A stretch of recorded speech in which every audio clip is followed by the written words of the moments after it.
नमस्कार मित्रमंडळींनो, तर आपल्या चॅनलवर नवीन असाल तर चॅनलला सबस्क्राईब करून घ्या. आजच्या भागामध्ये इकडे आता ते आजी आजोबा धैर्याला घरात घेतात आणि घरात घेतल्यावरती आता तिथे आता जी आजी असते ती म्हणते की थांब पोरी, आता मी मलमपट्टी करते आणि तू काळजी करू नको, आपण त्याला लवकरच बरं करू असं म्हणत असते.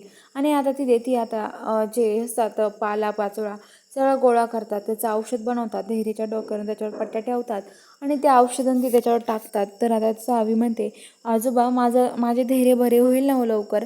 तर आता ते म्हणतात की हे बघ पुरी, आम्ही काही सांगू शकत नाही, आमच्या हातात काहीच नाही आहे, हे सगळं देवाच्या हातात आहे असं ते बोलतात. आणि इकडे आता जी दामिनी आणि भास्कर आता मीडियावाल्यांना ते फोन करतात आणि ते म्हणतात की आई अगं पण धैर्याने बातम्या बघितल्या तर काय करायचं, आपण काय सांगायचं.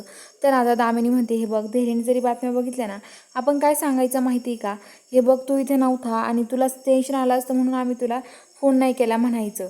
आणि हे बघ आता धैर्य असं पण लगेच त्याला वेळ नाही आहे, तो डॉक्टरांकडे गेला आहे त्याच्यामुळे त्याला वेळ नाही, आपण आत्ता लगेच मीडियावाल्यांना बोलावं आणि लगेच सुरू कर सगळं.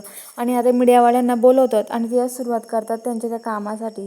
तर इकडे आता जी सावीची आई आहे ती जेवण करत नाही, काहीच खात पित नाही, तशीच सावीच्या टेन्शनमध्ये बसलेली असते. तेवढ्यात भाऊ तिथे जेवणाचं ताट बनवून घेऊन येतात, म्हणतात अगं अनुराधा जेवण करून घे ना. तर आता अनुराधा म्हणते की अहो भाऊ, मला जेवायला काय करता हो, पण सावीचं काही चैन पडा ना माझ्या जीवाला.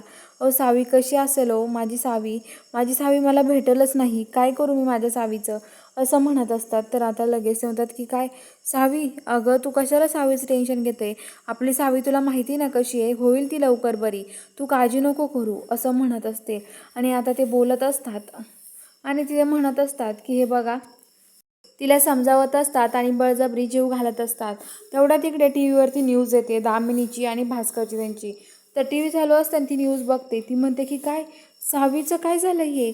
आणि आता ते दामिनी म्हणते की आमची सुनबाई हरवली आहे आणि तिच्या डोक्यात वेडी झाली आहे, ती कुठं सापडली, कुणाला दिसली तर आम्हाला सांगा असे त्याच्यामध्ये ती म्हटलेली असते.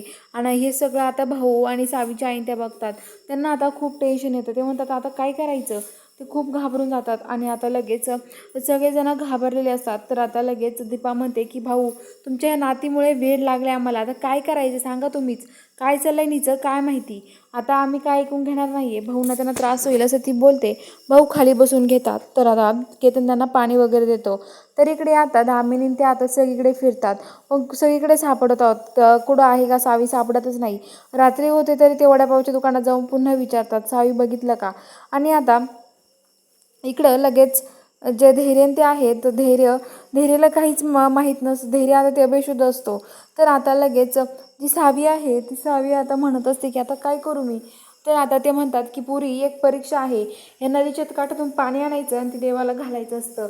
हे बघ इथे तिथे एक बाबा बसलेला असतो. तर आता ती म्हणते की कुठं. तर आता ते सांगतात, पण आता सावी म्हणते की ते बाबा म्हणतात की नशिबवान लोकांनाच भेटतं आहे, असं कुणाला पण नाही असं म्हणतात. आणि आता सावी म्हणते की ठीक आहे, मी करायला तयार आहे. आणि ती धैर्याला बरं करण्यासाठी काही करायला तयार असते. तर चला बघूया आता पुढील भागात काय ट्विस्ट ते बघायला चॅनलला सबस्क्राईब करून घ्या.